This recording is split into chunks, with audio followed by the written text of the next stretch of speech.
Bueno, seguimos, tuvimos un breve corte ahí, pero estamos con la continuidad del capítulo 2 de Eclesiastés, que va a tratar un tema que vamos a verlo en estos primeros 11 versículos. Y entre el capítulo 1 y el 2 se produce un cambio porque podemos decir que hasta el capítulo 1, versículo 11, viene hablando Salomón en tercera persona. Pero de ahí en adelante empieza a hablar en primera persona.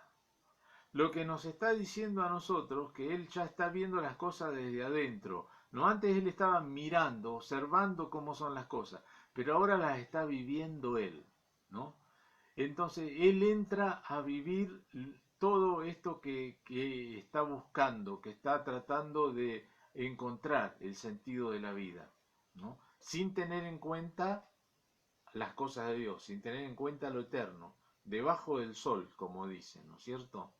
Y así que desde aquí en adelante tenemos un autorretrato de Salomón o una autobiografía de Salomón, donde él nos cuenta eh, lo que él experimentó, lo que él vivió, para que nosotros podamos hoy comprender y entender y que Dios nos enseñe a través de esta vida y de lo que Él nos escribe, realmente dónde está el valor de nuestra vida, dónde está lo principal, el valor principal que tenemos en nosotros, ¿no? En lo que Dios quiere, qué es lo que Dios quiere para nosotros. Eh, Eso es lo que nos está queriendo decir Salomón ahora. Y él empieza con capítulo 2 versículo 1, dice, dije yo en mi corazón, ven ahora, te probaré con alegría y gozarás de bienes. En el original se refiere a placer. Y hay otra versión que nos va a servir también para comparar, es la versión de la Biblia de las Américas, que dice, entonces me dije, ven ahora, te probaré con el placer, diviértete, y aquí también esto era vanidad. Dije a la risa, dije de la risa, es locura y del placer. ¿Qué logra esto? Cuando se refiere aquí en nuestra Biblia de Reina Valera, que dice, te probaré con alegría y gozarás de bienes, la palabra alegría y la palabra bienes son sinónimos de placer. Es prácticamente la misma palabra. Una dice, bueno, yo voy a probar con el placer. Y la otra dice, bueno, voy a gozar de ese placer. O sea que las dos palabras serían sinónimas, bienes y alegría. Y en la Biblia de las Américas, como le decía, está traducida placer y dice, probaré con el placer, diviértete. O sea que las dos están bien, ¿no? Pero quizá la Biblia de las Américas en esta ocasión nos aclara más conforme a lo que el texto mismo nos quiere decir en este lugar, ¿no? Con respecto al placer. Y cuando habla del placer, habla de algo que se llama el hedonismo, ¿no? El hedonismo es una filosofía de vida que hoy día es la filosofía de vida que domina en la sociedad de hoy. ¿Por qué? Porque el hedonismo es la filosofía de vida donde el placer es lo principal, ¿no? Sería una definición, el hedonismo es una teoría que establece el placer como el fin y el fundamento de la vida. Y eso es lo que queremos tratar hoy. Porque él lo que está diciendo, no que no tiene que disfrutar de las cosas de la vida que Dios le da, sino que no podemos poner al placer como la finalidad, como el fundamento de nuestra vida. Y eso lo hacen los hedonistas, o los que creen en esta teoría del hedonismo, ¿no? El hedonismo pone al placer por encima, por ejemplo, del amor de Dios, o el amor a Dios, por encima del amor al prójimo, y todo lo que eso conceba, el amor a Dios y el amor al prójimo. El hedonismo es una actitud egocéntrica que incapacita para relacionarnos con otras personas, si no es para explotarlos con mira a satisfacer nuestros propios deseos, para satisfacer nuestro afán de placer. Siempre está pensando y mirando en uno, ¿no? Y no en los demás, ¿no? Y se relaciona con los demás con el objetivo de obtener algo para sí, no para los demás. Y en cambio, lo que Dios está buscando de nosotros es que al relacionarnos con otras personas, le demos nuestro amor, busquemos el bien de los demás y estemos buscando la gloria de Dios, ¿no? Si amamos a Dios y ponemos a Dios en primer lugar y le servimos, como estamos haciéndole a través de la predicación de su palabra. Así que el hedonismo presenta eso. Hay un filósofo griego del siglo 300 antes de Cristo, del año 300, perdón, antes de Cristo, que en la Biblia figura, que es Epicúreo. En Hechos, Pablo se encuentra en Atenas con los estoicos y con los epicúreos. Bueno, los epicúreos tenían esta teoría y esta doctrina filosófica del hedonismo, ¿no? Ellos pensaban, Epicúreo decía que el placer es el bien primero, es lo máximo, es lo que estaba arriba del todo. Era el sentido de la vida, era vivir, lograr el placer. No solamente eso, lograr el placer, sino tratar de evitar todo problema y dolor posible.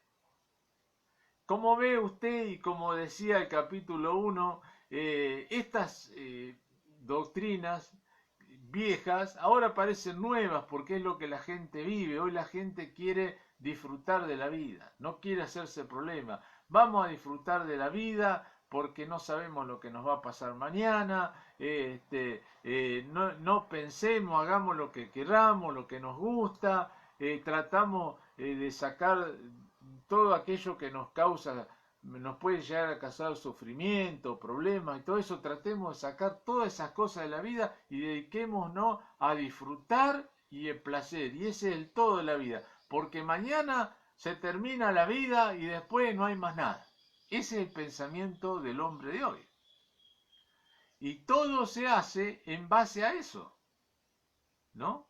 Dicen las estadísticas que Argentina es uno de los países donde más la gente hace hincapié en el placer, en vivir en el placer. Será por eso que a veces somos poco afectos al trabajo, por ejemplo, o a sacrificarnos, ¿no? Aunque no todos, por supuesto, pero es así. Y lo que Salomón nos va a mostrar acá, que él va a probar con eso, va a probar cómo le va viviendo esa vida así, de placer, y poniendo el placer como el fin principal, el fundamento de su vida. Y él va a experimentar con eso. Como le salió mal la sabiduría y no halló lo que él pensaba, no encontró en la sabiduría lo que él quería encontrar, encontró la vanidad, o sea, el vacío, la nada, ¿no? Lo efímero, lo que no sirve, ¿no? Lo que no llena. Entonces ahora lo iba a buscar en el placer.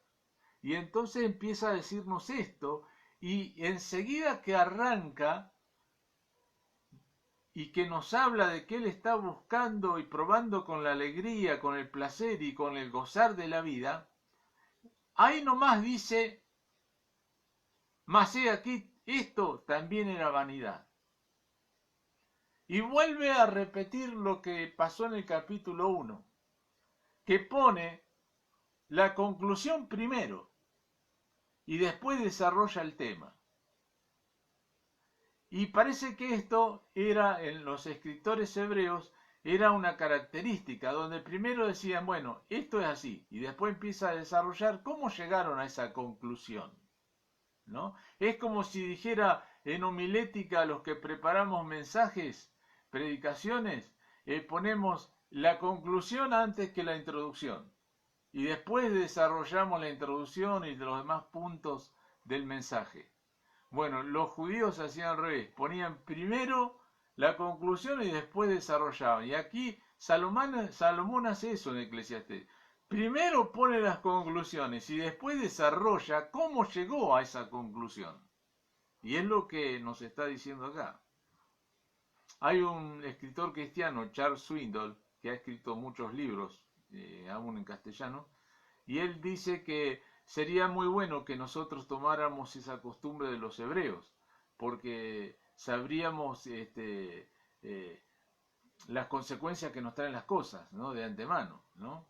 Hoy, por ejemplo, en este tiempo, los paquetes de cigarrillo dice el cigarrillo mata o te trae cáncer. Bueno, ¿no es cierto?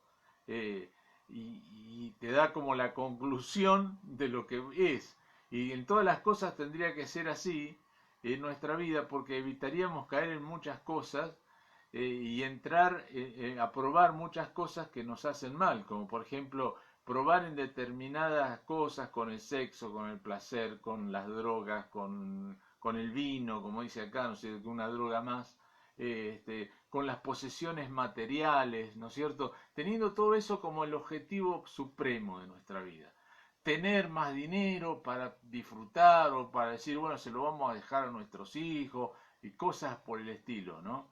Tener ese tipo de metas, todo esto que Salomón de entrada nos dice, todo esto es vanidad, no sirve para nada. Duro.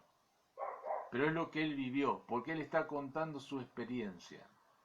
Y le está contando desde el punto de vista de un hombre que se dio todos los lujos y se dio todos los placeres que quiso. No es que él no tuvo acceso a algunas cosas. Él, para su tiempo, se dio todos los lujos y todos los placeres que quiso.